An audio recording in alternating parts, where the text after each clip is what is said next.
108페이지 시장론에 대해서 정리를 하시게 돼요.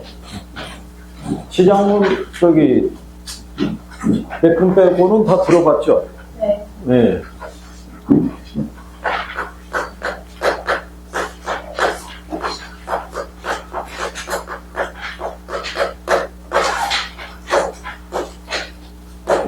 우리는 지난 시간에 이 수요와 공급에 대해서 배운 거예요. 그죠? 예, 그래서 수요와 공급에서 결정된 가격을 매개로 시장에서 이제 우리가 거래가 이루어지는데, 문제는 이 시장 자체가 일반 시장하고는 성격이 좀 달라요. 그러니까 그런 부분을 잘 인식을 하셔야겠고, 부동산 시장도 여러 가지 다양한 유형의 시장이 있는데, 그 중에서는 주택시장이 중심이 되고, 근데 부동산 시장에서는 현재 거래되는 가격이 있죠. 가격은 어디까지의 정보가 반영이 되어 있다고 했어요. 응? 아니, 부동산 시장에서의 부동산 가격을 보면 확인되지 않는 소문이나 루머에 의해서도 가격이 변하잖아요. 변하는 이유가 왜 그래요? 확인되지 않는 사실, 그거는 루머에 의해서도 시세는 요동을 치잖아요. 어디가 개발이 된다더라, 어디가 지하철역이 들어선다더라. 이렇게 되면 그 주변 지역의 시세가 달라지잖아요. 그런 현상이 나타나는 이유가 어디 있어요? 응? 아니, 지난번에 들었다며. 응? 아니, 처음 듣는 사람이야. 뭐, 무슨 얘기지? 그러더라 치더라도, 들었던 사람들은 얘기를 해줄 수 있어야 되잖아요. 윤총각이 오늘 제대로 쳐다보는 거 보니까 대답은 내가 하겠다, 이러면. 얘기를 해봐. 뭐야? 커피 마시 말고 얘기를 해봐. 이거 계속 쳐다보래? 계속 쳐다보니까 뭐야? 나보러 대답하라고? 내가 물어봤는데? 생각이 나죠. 생각이 나죠. 그래, 언젠가는 생각이 나겠지. 부동산 시장에서 거래되는, 현재 시장에서 거래되는 가격은 현재 정보까지만 반영이 돼 있어요. 그러니까 미래 정보는 반영이 안 되는 거예요. 그러니까 미래에 어떤 변화가 있다라는 것들이 루머로 돌게 되면 그게 현재 시세에 영향을 주게 되는 거예요. 그죠? 그런데 매도자 입장과 매수자 입장은 서로 틀리잖아요. 확인되지 않는 사실까지도 거래 가격에 반영하고 싶어 하는 건 매도자 입장이고, 매수자 입장에서는 정상적인 거래를 원할 거란 말이에요. 그러면 그 갭을 조율해 주는 사람이 누구예요? 여러분 아니면 중개업자. 여러분들이 조율해 주지 누가 조율해 주겠어요? 아니, 당사자들이 만나갖고 그게 조율이 되겠어요? 중간에 그거를 조율을 해서 적정한 거래 가격을 끌어내서 계약서에 사인하도록 해야 여러분들도 수익이 생길 거 아니에요. 그죠? 그러니까 그런 거에 관한 기본적인 지식을 알아야 될 거 아니에요. 그죠? 그리고 이제 이론적으로 입지 및 공간 구조론이라고 해서 여러분들이 부동산 가격이 결정이 될 때는 지대에 대한 원리가 바탕이 됐다고 생각하시면 돼요. 그래서 지대론에 대한 거를 좀 들으셔야 되겠고, 그 다음에 우리가 이제 점포를 개설하거나 할 때 가장 중요한 게, 우리가 일반론적으로 이렇게 얘기를 해요. 부동산에 투자할 때 우리가 중시해야 될 요소가 세 가지가 있어요. 뭐가 제일 중요하겠어요? 부동산 투자할 때. 위치가 중요한 거예요. 두 번째도 위치예요. 세 번째도 위치인 거예요. 그렇죠? 그만큼 부동산은 위치가 중요한 거예요. 위치가 왜 중요하겠어요? 위치가. 아니, 위치가 중요하다고 세 번 불러놓고 왜 중요하다고 물어보면, 우리가 일반적으로 얘기할 때 역세권이니까 수익이 날 것이다라는 거는 그건 잘못된 판단이잖아요. 역세권이라 할지라도 고객의 동선은 틀린 거예요. 어느 몇 번 출입구 앞에 있느냐에 따라서 틀려지는 거예요. 그죠? 고객의 동선은 항상 일정해요. 거기서 이탈하는 고객이라 봐야 많지가 않다고요. 일정한 수익을 내려고 그러면 동선의 흐름을 파악할 수 있도록 입지에 대한 중요성을 여러분들이 잘 인식을 해서 고객들에게 올바른 정보를 제공해야 되잖아요. 그죠? 그러면 거기에 관한 기본적인 지식을 배워야 될 거 아니에요. 그죠? 그래서 시장론에서는 이런 것들을 배워요. 또 거기에 관한 것들을 물어보겠죠.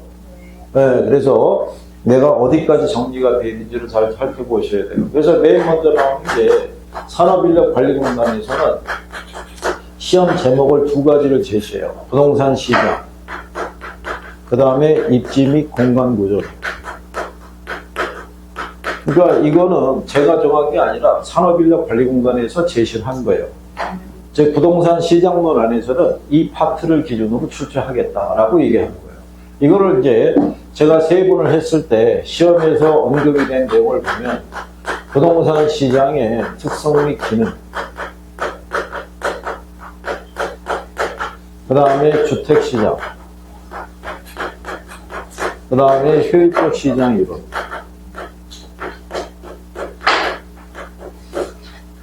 그래서 이제 부동산 시장 파트에서는 이 세 개를 가지고 출제를 해요. 출제를 할 때 여기 있는 효율적 시장 이론 안에서는 계산 문제도 하나 있는데 이 계산 문제는 어렵진 않아요. 중개사 공부하는 분들이 쉽게 생각하는 유형 중에 하나가 돼요. 위에 기출문제 들으신 분들이 있죠? 우리 이 단어는 나가는데 풀어봤어요?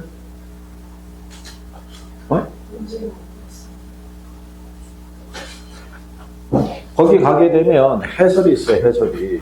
그 해설은 하나의 논리만 계산할 때 해상할 수 있어요. 근데 출제는 두 가지 파트를 물어볼 수 있어요. 실전에서도 나왔던 선례가 있고. 그래서 우리가 수업할 때 알려준 거예요. 거기 해설에 대한 내용은 정보의 현재 가치밖에는 못 구해요. 그 해설에 대한 거는. 그러니까 물어보는 게 다르면 그 방식을 놓고 대입해봐야 값을 못 구하는 거예요. 그러니까 두 가지에 대한 관점에서의 접근을 다 할 수 있어야 돼요. 그리고 여기 시장에서는요, 여기 세 개 파트가 있잖아요. 그러니까 돌아가면서 한 문제에서 한 두 문제 정도가 출제가 돼요. 여기서. 그러니까 이게 제목이 세 가지라고 해서 세 개 파트가 출제가 되는 게 아닌 게 뭐냐면 요즘은 얘하고 묶어서 내요. 얘하고. 부동산 시장을 물어볼 때 효율적 시장에 관한 것을 같이 지문으로 활용을 해요. 그러니까 얘네 둘이 묶어서 한 문제. 그 다음에 주택시장만 별도로 해서 한 문제. 근데 주택시장에서는 물어볼 수 있는 게 주거분리와 여가과정밖에 없어요. 기본적으로. 그러니까 거기에 관한 것만 잘 인식하시면 돼요. 그 다음에 입지 및 공간구조로는 지대로는 하고요. 도시공간 구조 이론하고, 그 다음에 이제 입지론.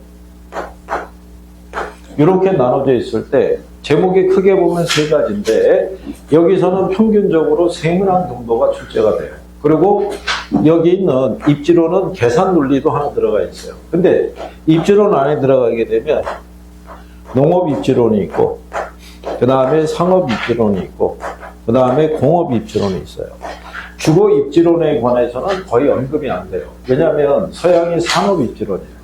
그러니까 이거 세 가지가 기준이라고 생각하시면 돼요. 그죠?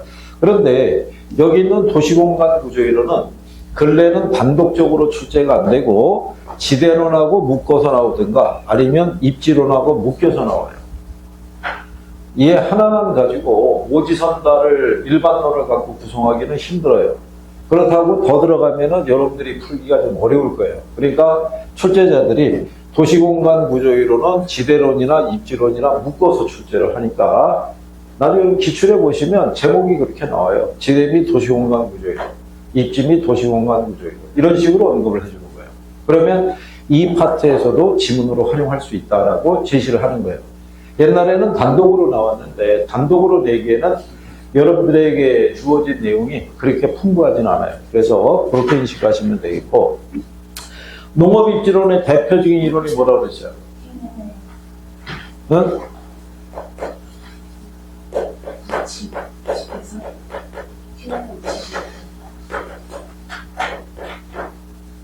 상업입지론의 대표적인 거.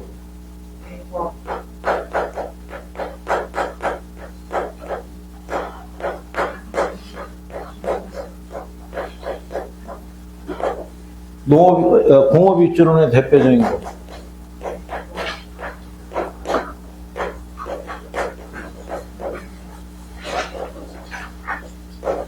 자, 이거 세 가지가 산업별 입지론의 대표적인 거예요.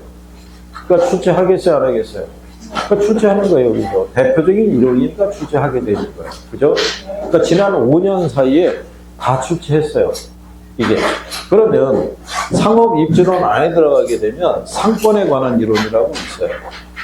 상권에 관한 이론은 이게 중력모형 이론을 바탕으로 한 레일리, 그 다음에 컨버스, 허프 이런 이론들이 얘기를 하는데 이건 중력모형 이론을 바탕으로 한 상권 분석에 관한 이론이에요. 계산은 여기서 나와요. 그래서 돌아가면서 출제를 하는데 얘들도 대입해서 푸는 요령을 알면은 여러분들이 정리는 가능할 거라고 보는 거예요. 그래서 이런 내용들을 중심으로 정리해 보시는 거예요. 근데 여기를 얘네를 싫어하는 이유는 지금은 여기 학자가 6명밖에는 등장을 안 하는데 지대론을 거치고 도시공간 구조 이론을 거치면 학자 수가 늘어나요. 그러니까 10명이 넘어가겠죠. 그래서 싫어하는 거예요. 사람 수가 많아지니까.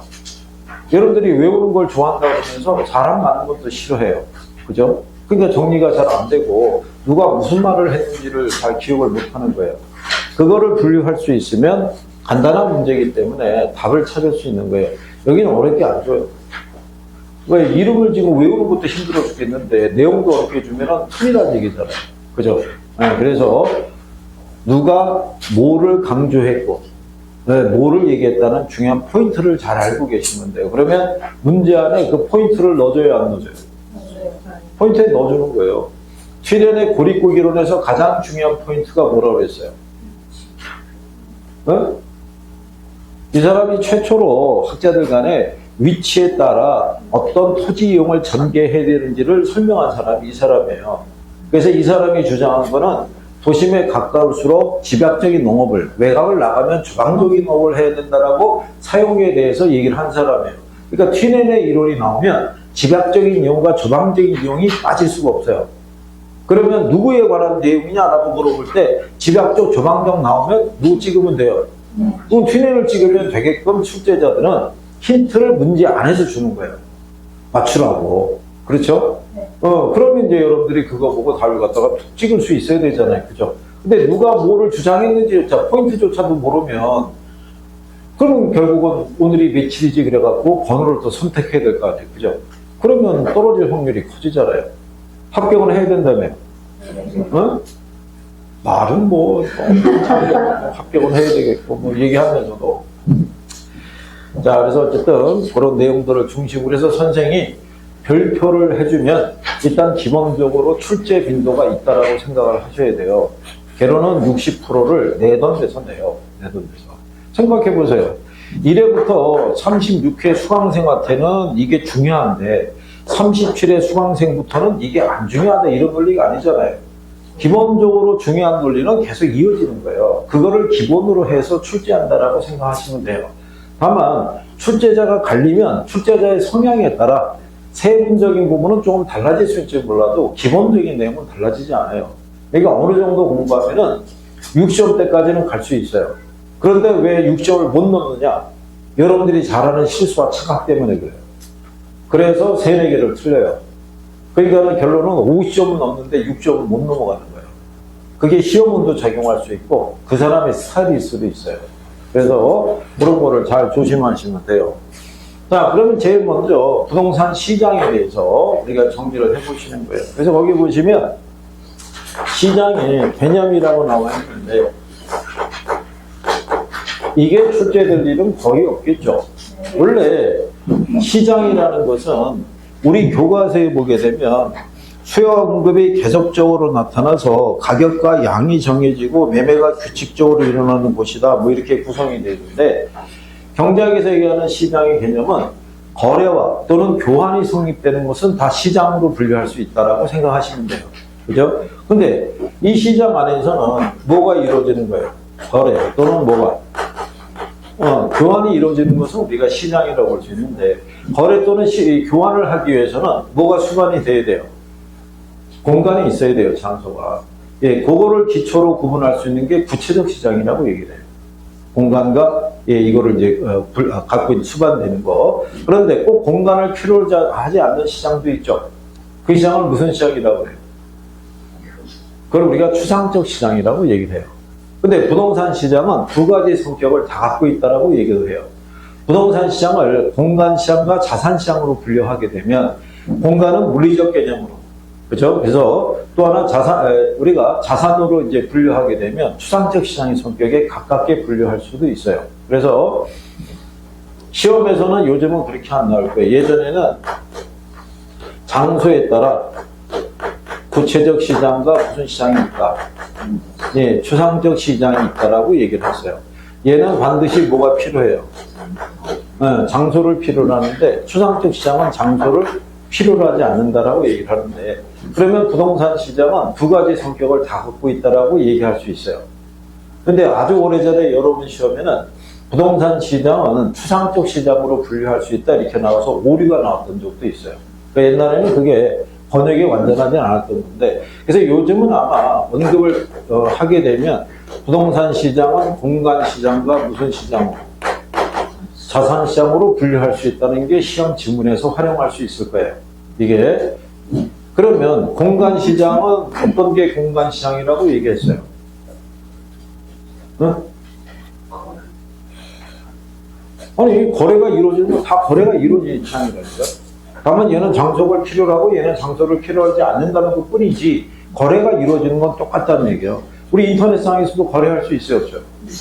선물 시장 이런 데 다 거래할 수 있잖아. 어? 공간과 자산이 있다 그러면 얘는 수요와 공급에 의해서 임대료가 결정이 되는 시장이 공간 시장이에요. 그죠? 그리고 수요와 공급에 의해서 가격이 결정이 되는 시장이 무슨 시장? 그게 자산 시장이라고 생각하시면 돼요. 우리에게 필요한 거를 지난번에 부동산의 물리적 개념 있죠? 네. 몇 가지 있다고 그랬어요? 5가지. 어? 4가지 있어요, 4가지. 우리가 사물놀이라고 해서, 물리적 시장은 4가지예요. 공간, 자산, 공간, 환경, 위치, 자연 이렇게 해서 4가지가 있는 거예요. 그죠? 그래서 여기 있는 게 무슨 시장? 공간에. 경제적 시장은? 경제적 개념은? 5가지. 우리가 오경이라고 그랬을 때, 여기 들어가는 게 뭐예요? 근데 얘를 생산자이자 뭐로? 소비자로 우리가 이렇게 인식했을 때, 자, 우리에게 필요한 거를 생산, 소비하기 위해서는 뭐가 필요해요? 얘가 필요한 거예요, 공간이. 이 공간을 대상으로 우리가 필요한 거를 생산하고 소비할 수 있는 거예요. 그죠? 이 공간에 우리가 이 필요한 시설물을 다 세운 거 아니에요? 그죠? 이 시설물은 파괴될 수 있어요, 없어요? 파괴될 수 있어도 이 공간은 없어지지 않잖아요. 그게 영속성이라고. 파괴되지 않는 거. 그런데 이 공간에 대한 수요가 많아질 수 있어요, 없어요? 생산 또는 소비하기 위해서 공간의 수요가 많아지는데 공간은 한정되어 있잖아요. 그럼 공간의 가치가 높아질 수 있어요, 없어요? 있을 거 아니에요. 그러면 공간을 이용한 사람이 많아지게 되면 임대료가 높아질 거 아니에요. 그 임대료가 비싸지면 이 공간에 대한 자산 가치도 비싸질 거 아니에요. 무슨 말인지 알겠어요? 그러니까 근래에 들어서 학자들이 번역을 해서 소개하는 게 공간과 자산의 개념이에요. 그래서 부동산은 공간 개념이 중요한 거예요. 그래서 이 공간에 미치는 소유권의 범위를 어디까지로 볼 것이냐, 어디까지를 경제적 가치가 있는 거로 볼 것이냐. 그래서 부동산 학자들이 중시하는 게 공간 개념이에요. 공간. 그러니까 그렇다는 얘기예요. 그래서 얘는 공간 시장과 자산 시장으로 분류할 수 있다. 그래서 요거는 수요와 공급에 의해서 뭐가? 임대료가. 얘는 수요와 공급에 의해서 뭐가? 가격이 결정이 되는 시장이라고 얘기하는 거예요. 그죠? 그럴 때 이렇게 구별이 될 때 얘네들의 뭐는 질은 다 똑같다고 보는 거예요. 질은 똑같고 수요와 공급에 의해서 가격과 임대료가 결정이 되는 과정을 배우는 게 이 시장론이에요. 그런데 두 번째로 가서 어디로 들어가게 되면, 지대로를 가게 되면, 종전에는 토지의 질이 똑같다는 가정인데 여기는 그게 아니라는 거예요. 왜 토지의 가치는 다르게 평가될 수 있을까? 그거는 비용도와 위치에 따라서 달라질 수 있다라고 얘기하는 게 지대로의 성격이에요. 그거를 여기서 배워간다고 생각하시면 돼요. 그죠? 그래서 자, 그 다음에 거기 두 번째 보면 수요와 공급이 만나서 유사한 부동산에 대해 유사한 가격이 결정이 되는 그 지리적 구역이다라고 이렇게 명시가 되어 있죠. 이게 이제 물리적 측면에서 공간 개념으로 이제 분류한 학자의 정의라고 생각하면 돼요. 그래서 부동산 시장도 그렇잖아요. 여기 만약에 강동구가 있으면 강동구 안에 천호동이 있으면 천호동 안에서도 이렇게 구역이 뭐 달라질 수 있어요, 없어요? 1동, 2동, 3동이 있으면 1동 안에 A 아파트 단지, 여기 B 아파트 단지, C 아파트 단지가 있으면 이 같은 아파트 단지 내에서는 시세가 비슷하게 결정이 될 수 있어요, 없죠? 근데 면적이 같아도 구역이 달라지면 시세는 또 다르게 평가될 수도 있다는 얘기예요. 그래서 요거는 구체적인 공간이 나타나잖아요. 그죠? 그래서 그걸 가지고 얘기할 때는 지극히 구체적인 시장이다. 이렇게 표현한다고 생각하시면 돼요. 그 다음에 옆 페이지에 가시게 되면 완전 경쟁 시장과 무슨 시장이 있어요? 완전 경쟁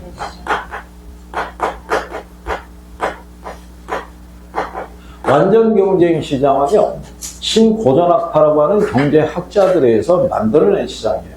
그러니까 현실적으로 존재한다, 안 한다? 안 하는 시장이에요. 근데 완전 경쟁 시장이 성립되기 위해서는 구비돼야 될 조건이 있어요. 그 조건이 몇 가지 있었다.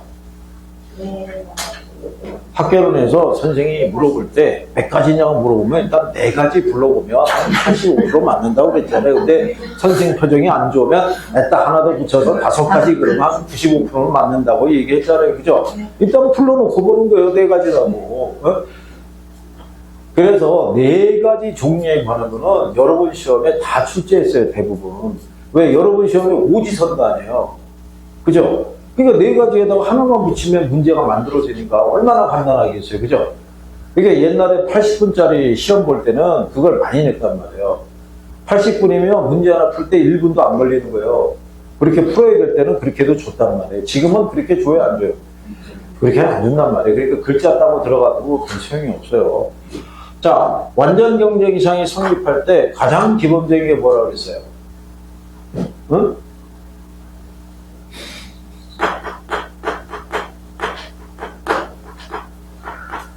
시장 참여자의 수 있죠. 완전 경쟁 시장은 다수라고 해요. 다수. 무수히 많은 참여자가 존재하는 거예요. 그러니까 참여한 사람이 워낙 많다 보니까 개별 소비자나 개별 공급자는 시장 가격에 영향을 미칠 수가 없고 시장 전체의 수요와 공급에서 결정된 가격을 그대로 받아들일 수밖에 없는 가격 순응자적인 형태를 취한다라고 얘기했던 거예요. 그죠? 기억하시나요? 네, 그래서 이게 다수라는 거. 그죠? 그러니까 이 사람들은 시장 가격에 영향을 줄 수 있다, 없다? 영향을 줄 수 없다고요. 이 시장 참여자들은 무수히 많기 때문에 시장 가격에 영향을 줄 수 있다, 없다? 영향을 줄 수 없어요. 그런데, 자, 부동산 시장이 있죠? 얘는 시장 참여자의 수가 어떻게 돼요? 얘는 소수잖아요. 그죠? 얘는 왜 소수겠어요? 그거 누가 얘기했어요? 비싸서 그런 거예요, 비싸서. 해당 시장에서 취급하는 상품의 가격이 싸면 쌀수록 참여자가 많아지는 거예요. 그럼 완전 경쟁 시장에 가깝고, 비싸면 비쌀수록 참여하는 숫자가 제한이 될 거 아니에요. 그러면 걔는 불완전 경쟁 시장에 가깝다고 얘기하는 거예요. 그러니까 얘네들은 소수가 시장 가격에 영향을 줄 수 있다는 얘기죠. 그래서 여러분들이 부동산 경제에서 배웠던 거예요. 회복과 상향 시장이 있죠. 매도자, 매수자 중에서 누가 시장을 주도해요? 아니, 그거를 이해를 해야 된다고. 그 외우려고 생각하면 안 되고. 자, 여러분 생각해 보세요. 자, 여기가 정점이에요. 네? 그러면 여기가 상향이고, 여기가 회복 시장이란 말이에요. 그러면 요게 가격이 이렇게 올라가는 추세예요. 그죠? 그럼 모든 부동산을 갖고 있는 사람은 정점에서 팔고 싶어요. 그죠? 그럼 시세가 올라갈 때 물건을 여러분들이 지금 시세를 내놓으면 싸게 파는 거예요. 지금 팔아요, 안 팔아요? 안 파는 거예요. 그러니까 물건이 안 나오는 거야. 근데 매수자는 어떻게 돼요? 또 오르기 전에 사야 될 거 아니에요. 그러면 시장 가격은 누가 주도하겠어? 매도자가 주도하는 거예요, 매도자가. 경기가 좋을 때는. 그러니까 중개업자는 이때 뭐를 확보해야 돼요? 고객을 확보해야 돼요? 물건을 확보해야 돼요? 물건을 확보해야 되는 거예요. 물건을 확보하면 고객이 따라 붙어서 거래가 바로바로 성사가 되고 여러분들의 수익도 늘어나는 거예요.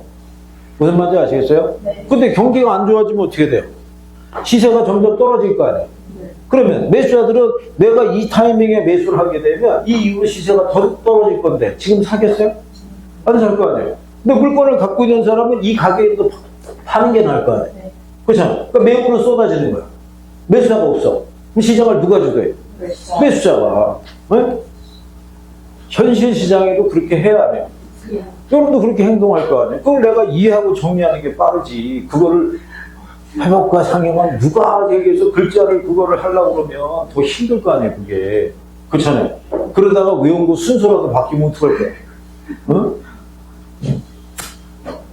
자, 그래서 얘네들은 소수고, 그래서 얘네들은 가격을 협상을 하는 거예요. 정해진 시장 가격이 없잖아.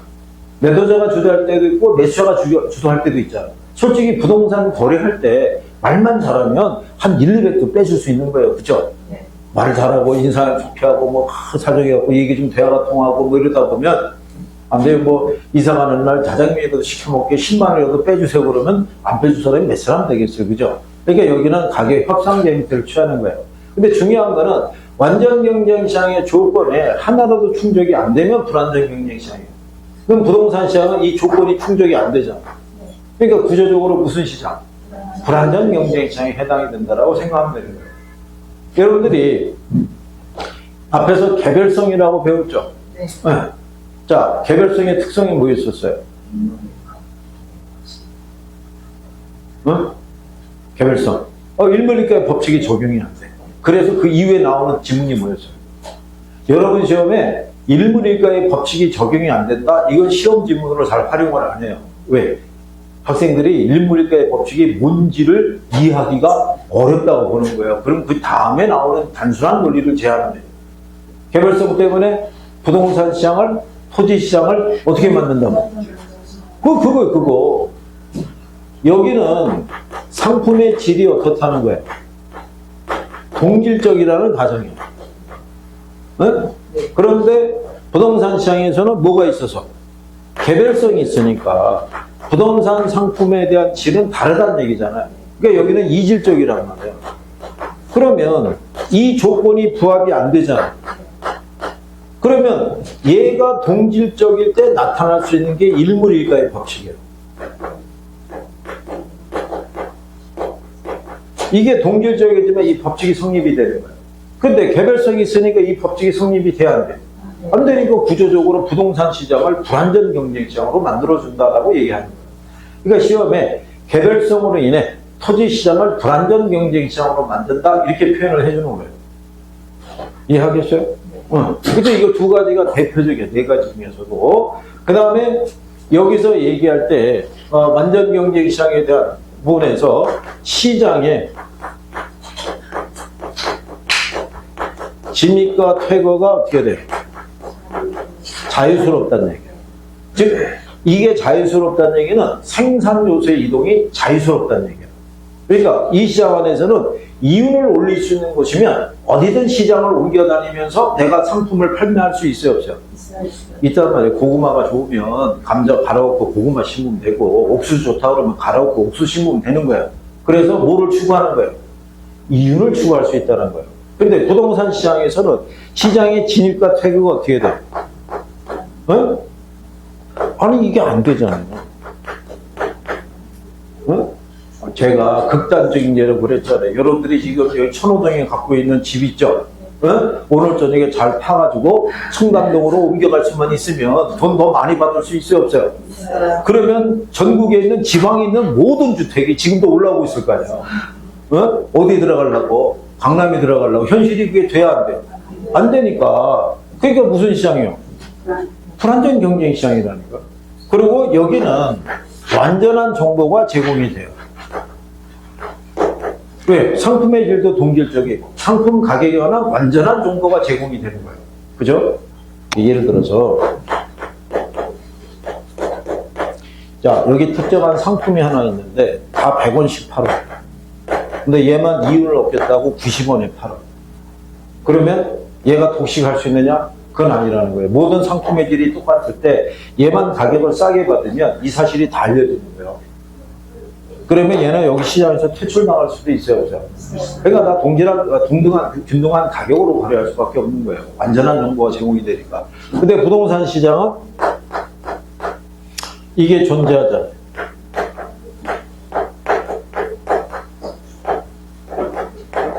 정보의 비대칭성이라는 게 뭐예요? 배웠잖아요. 정보의 비대칭성이라는 거. 배웠잖아요. 응? 자,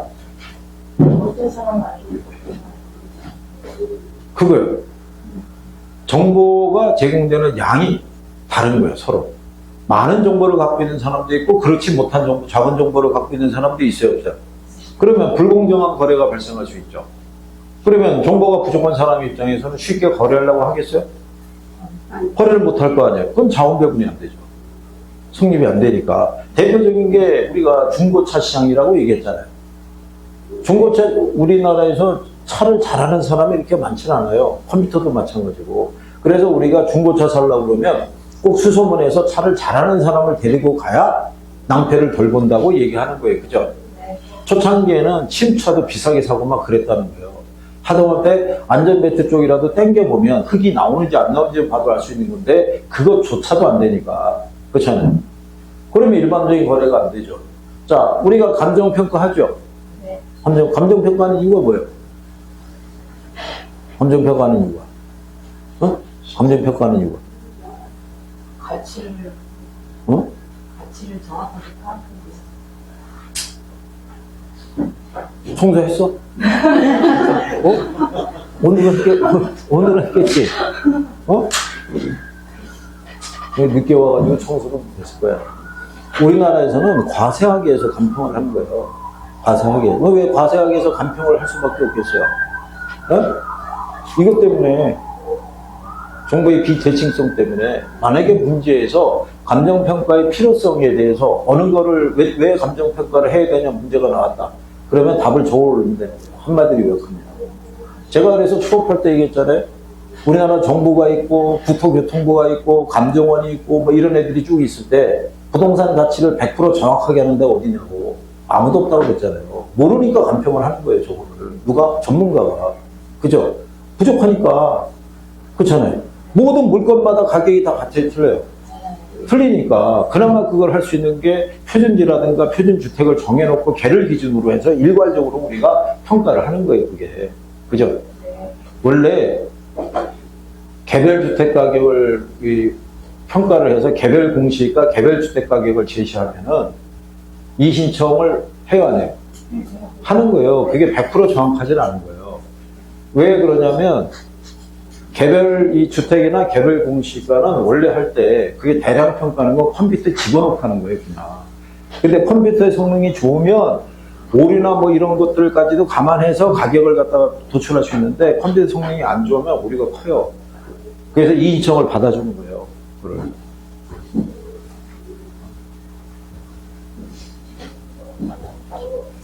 자, 어쨌든 간에, 그래서 요 조건에 해당이 안 되면 이 불안전 경쟁 시장이 되는 거예요. 그죠? 그러면 요즘 들어서 출제자들이 가끔 활용하는 게 이거를 제시하고 부동산 시장은 이런 성격을 갖고 있다라고 지문으로 바꿔주는 거예요. 무슨 말인지 이해하시겠어요? 그러니까 완전 경쟁 시장과 불안전 경쟁 시장의 요건을 반드시 구별할 수 있어야 돼요. 자, 그 다음에 뒤로 넘어가시면 시장의 유형이라고 해서 용도에 따라 시장 범위에 따른 분류라고 나와 있죠. 네, 이렇게 분류할 수 있다라고 생각하시면 돼요. 그죠? 그러니까 무슨 얘기냐면 부동산 시장 안에 이렇게 하위 시장이 존재하는 거예요. 그래서 주거용도 있고 상업용도 있고 공업용도 있고 농업용도 있고 특수 목적용 부동산 시장으로 나눠질 수 있다 이런 얘기예요. 근데 시장별로 수요와 공급이 다 같아요, 틀려요? 틀릴 거 아니에요. 무슨 말인지 아시겠어요? 네. 그래서 그렇게 구별을 하시면 되겠고, 그 다음에 그 옆에 가시게 되면 111페이지 상단에 보면 박스에 시장의 세분화, 시장의 차별화라고 있죠. 용어는 알아둬야 돼요. 여러분 시험에 지금 한 3번 나왔나? 3번 정도 나왔어요. 자, 우리가 시장을 세분한다는 건 뭐예요?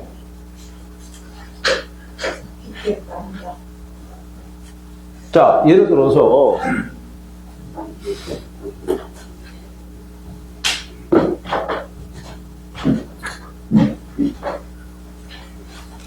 우리가 시장을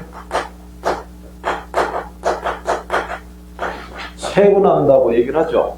이거 우리가 마켓 세그멘테이션이라고 마케팅 할 때도 배우는 거예요. 그죠? 이거 개발에도 나오는 거예요. 세분하다고. 그죠?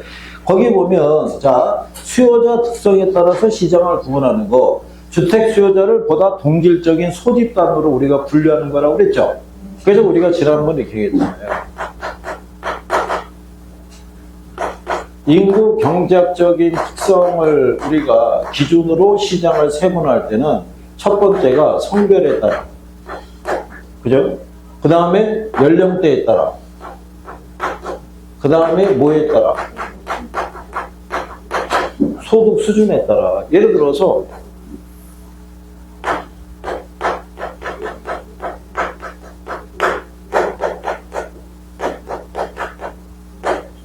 의류 시장을 우리가 놓고 예를 들어 봤을 때 고객이